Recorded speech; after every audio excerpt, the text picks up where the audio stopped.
What's up, everybody? Welcome back to Taste Like Music. Jason and Joe here. Taste Like Music.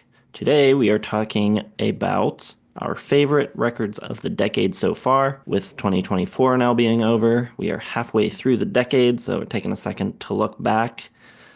We started really doing these lists on the channel together, at least in 2020, so we've had videos for all of these years if you want to go back and see what we were saying about them then. But we're just, I guess, go back and forth here and touch upon them. Before we get into it, a reminder, we have launched our own record label. It is called Tastes Like Records. We are putting out a record by an artist named Nordista Freeze from Nashville. I produced the record. It was recorded locally with a great engineer named Jake Hanner, mastered by the great Dave Gardner, who's worked with The Hold Steady and Hot Snakes, and it was pressed here in Pittsburgh. So you can go to tastelikerecords.com and pick up a copy. The first single, Station Vacation, is out now on all streaming platforms, and the music video is up on this channel right now. All right, top 10 of the last 5 years. What you got at number 10? Well, number 10 will be a familiar one to anyone who's paid attention to this channel. It is from 2024, Imaginal Disc from Magdalena Bay. And I just think it's a really great sound. Modern, dark, synth pop, psychedelic, Tame Impala, crossed with some great female vocals, kind of Carly Rae Jepsen-ish almost. A very RYM core, but I guess 2024 was the year I finally I don't know, saw eye to eye with RYM, Rate Your Music. So yeah, that made my list. Coming in number 10, it was a 4.5 star effort. I think these are all 5 stars. Yeah, they are. One of them wasn't. Got a bump. My number 10 is Songs for the General Public by the Lemon Twigs. Lemon Twigs have already put out 3 records this decade. This is the only one I'm going to be talking about in this video. This is my favorite of them. I do like Everything in Harmony and A Dream Is All We Know, but this one retains a little more of that like glam influence, the 70s influence, which I like. I think it kind of balances out their sound a little, gives them a little bit more of their own unique identity. The subsequent records have gone full 60s, so still good, but yeah, give me this one. That's on my honorable mentions for sure. Didn't quite crack my top 10. My number 9 will be Last Rotation of the Earth by BC Camplight. This is my winner in 2023. And BC Camplight's just an artist. Basically, everything he puts out will end up in the top 10 somewhere. This was my first winner from him. And I just think he's a funny, honest, very detailed, nuanced songwriter. Kind of reminds me of Father John Misty without the oodles of narcissism. And this, like I said, was my 2023 winner. I don't know if it's my favorite album he's ever put out, but it's certainly up there. And love his ability to make really beautiful music and then cut it off and make it really ugly and like dark. And it's just it keeps you off your toes, keep you on your toes, off your feet. And yeah, he's just a guy I follow pretty religiously for modern music. One of my favorites.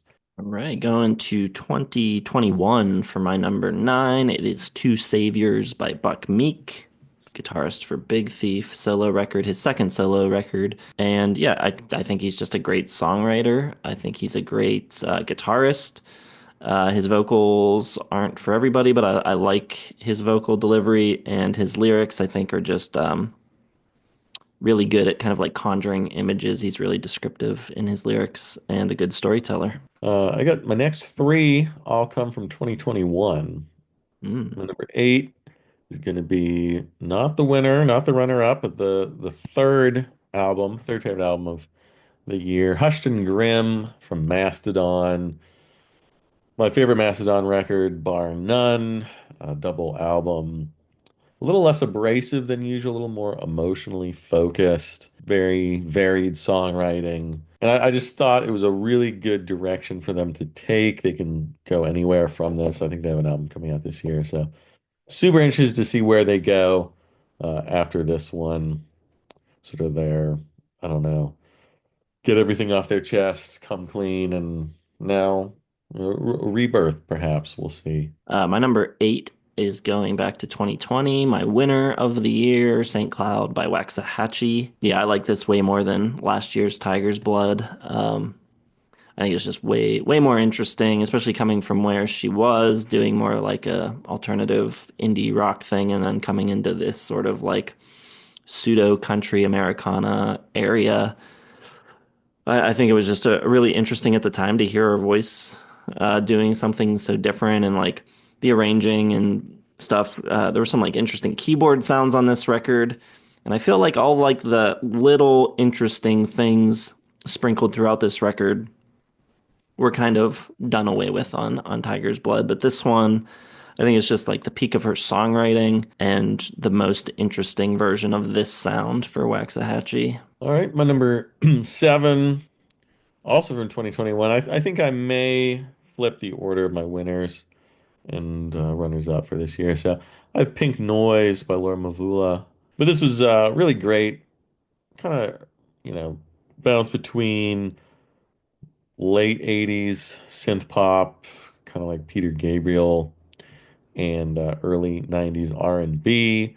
Huge synths and drums. You can hear some Prince and some, other stuff from that era. It was just one of those albums that just really caught my ear at the time.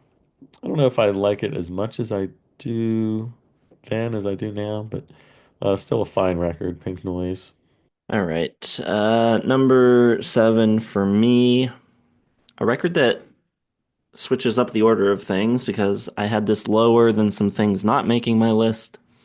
But I did originally have it at 5 stars. It was my number 6 album of 2023, but it's one that of a few records that I've gone back to recently, and it's I've Got Me by Joanna Sternberg. I just think her melodies are so good. The lyrics are great, just really direct and honest and emotional tunes, and I think they're some of the most memorable songs for being so simple. I think it's just great. Interesting. My number six, and possibly my new winner for 2021, would be Blue Weekend by Wolf Alice. And finally, something, mainstream rock sounding. You could turn on the radio and hear this, and you wouldn't be taken aback or think, oh, the indie rockers are finally taking over. It sounds very mainstream. It sounds very much like something that you could have heard maybe in the 90s, but with an updated sound. And it sounds like something that doesn't cop from a previous decade. Like it sounds very modern, but also like very familiar. And I thought they did a really good job of making interesting songs. There's a bunch of shorter, like minute and a half, 2 minute, almost vignettes that connect some of the longer songs. Love her vocals. I just thought it was a really great mainstream rock album. Still waiting for the follow-up. Hopefully we get one here. It's been 4 friggin' years. Like, I finally find a band I like and they go MIA. Always happens. My number 6 was my winner from 2023, Rat Saw God by Wednesday. This sound is so like in right now, and so many bands and artists are doing this sound right now. And I think it was starting before them, but since the success of this record, it's really just like everybody's doing it. But I think to me, they are the most convincing with like the heaviness of their sound is more convincing than anyone else, and the way that they're able to do like the Neil Young rustic Americana storytelling thing, and like they have that extra juice that none of the other bands doing it have. They can kick it into that extra gear of heaviness and like really kind of like shake the walls. So I think Carly's songwriting is great. The lyrics are great, and yeah, they're just the best at it, and they have I think a side to them that all those other bands are missing. Right, my number five. Another one talked about a lot here on this channel in the last year. We got Brat, Charlie XCX. It's just finally her letting, realness, real personal issues, problems, what she's thinking about. It's the personal Charlie XCX that everyone has been clamoring for, and seems to be the way to get into the critics, favor these days. Make it personal, draw people in. Worked for Taylor Swift. It works for everybody.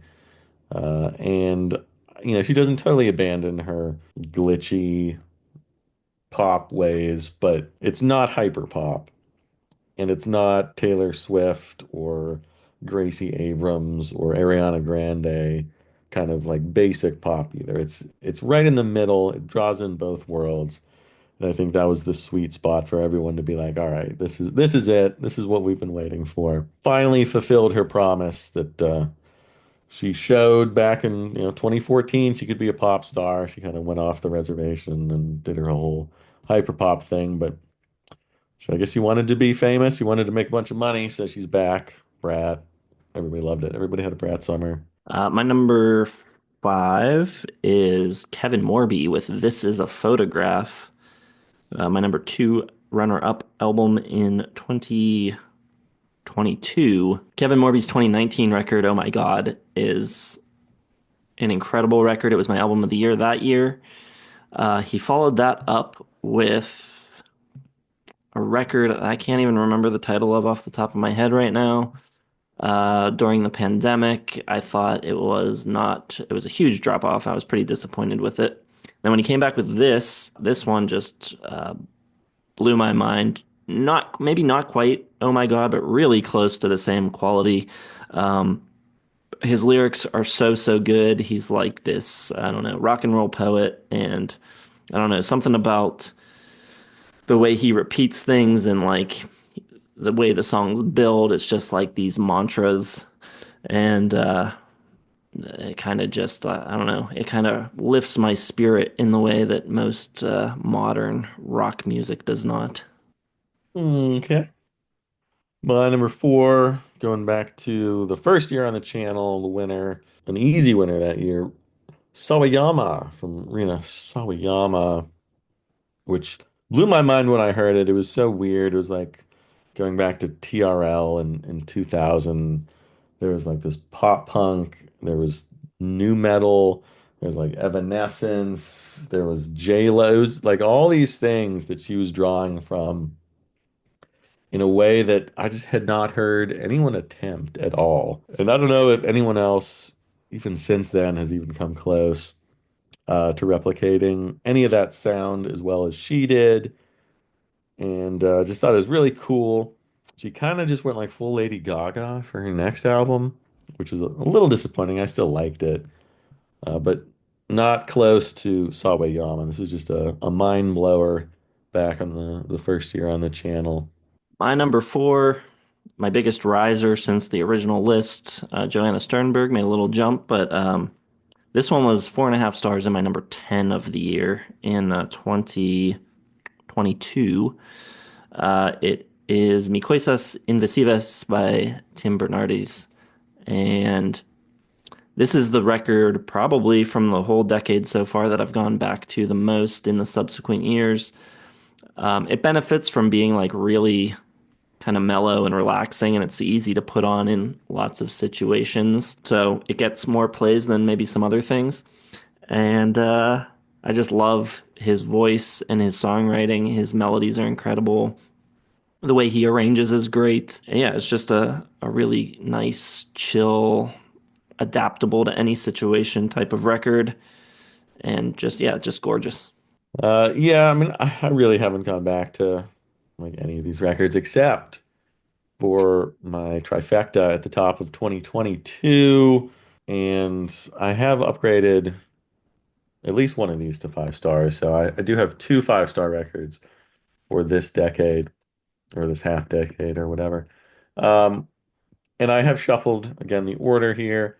Coming in number three, I have The Car from the Arctic Monkeys. Number two in 2022, which was a little surprising to people considering how much I mentioned another album that will come next.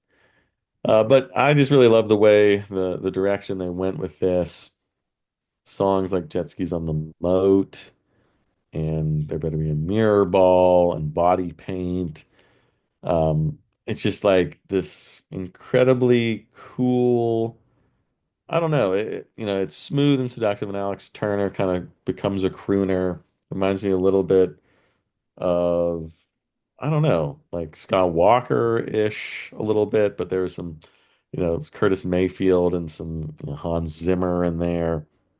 Great orchestration all over the place. Just very cinematic, big budget Hollywood quality soundscapes with interesting lyrics and this cold kind of croon from Alex Turner that I just thought killed it. My number three was my winner from 2021, Glow by Alice Phoebe Liu. Just one of my favorite voices of the last 5, 10 years. I think she is just such a good singer. Discovered her in 2019. She just kind of leveled up in every aspect. The writing is great.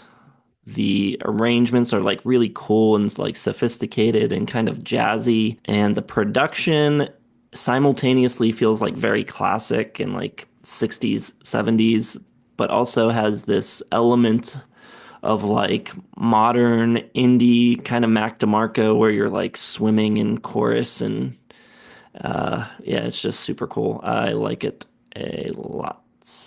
Well, my number two was my number three in 2022, but I talked about it so much, and really, if you go back and look at how many times I've listened to it, really deserved to be number two and deserve that bump up to 5 stars. Who am I trying to kid? Um, it is Impera from Ghost, and it is, ABBA meets Megadeth meets Whitesnake. It's just this mixture of things, it's heavy but incredibly melodic. It's got cool guitar solos.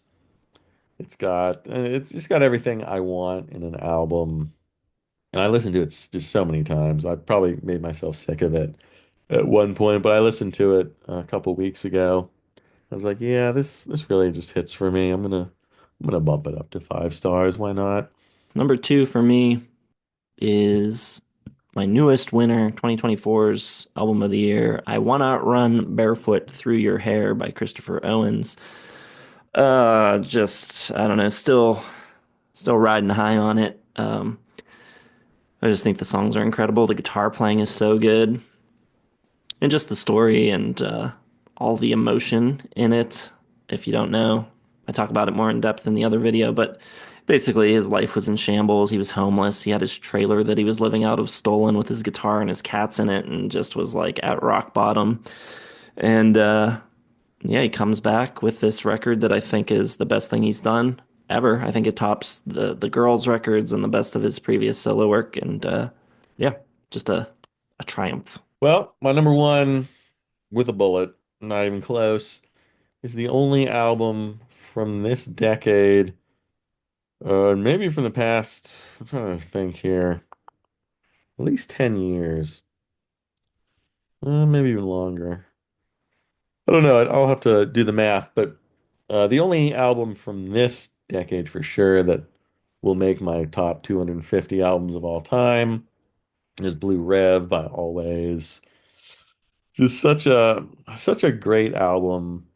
And I've been waiting so long for this to come out. Antisocialates came out in 2017. And that was my winner of 2017. And I just waited and waited and waited. And then finally, 5.5 years, whatever later, finally, Blue Rev came out.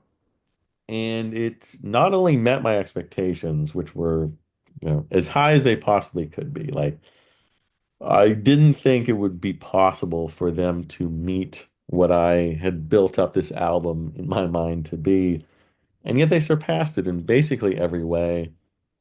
The melodies, just the way it sounds, the guitar sounds, the vocals, the shifts in mood and tempo, the lyrics, I think are fantastic. And it was just the perfect album. I've listened to it I don't know, 25 times, 30 times, probably in 2022 alone. And I still go back to it. And I don't know. Yeah, it hit perfectly. Everything about it, from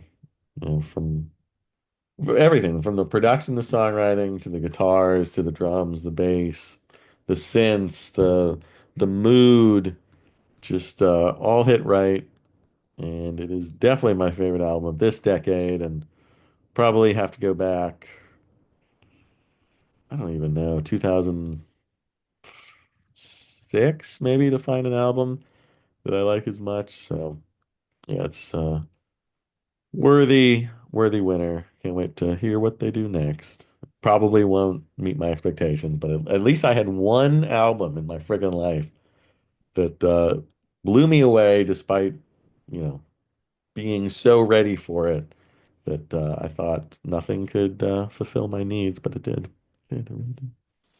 My number one is Dragon, New Warm Mountain, I Believe in You by Big Thief. It is just a terrific display of songwriting and songcraft and coming at it from every angle. Like there's so many different types of songs and types of production, and they worked with a bunch of different producers. And yeah, I just think it is like it's kind of like their White Album, this sprawling double album of kind of messiness, but it all works, and the way they pull it together is, I think, perfect. My favorite two songwriters of the past 5 years for sure. All right, well, let us know what we missed, what your favorites of the decade so far have been. Put that all in the comments. Hit like, subscribe. Go check out the Freeze record. We also have merch for the new label at our spread shop, which is linked in the video description as well. Yeah, thanks for watching. We'll see you in the next one.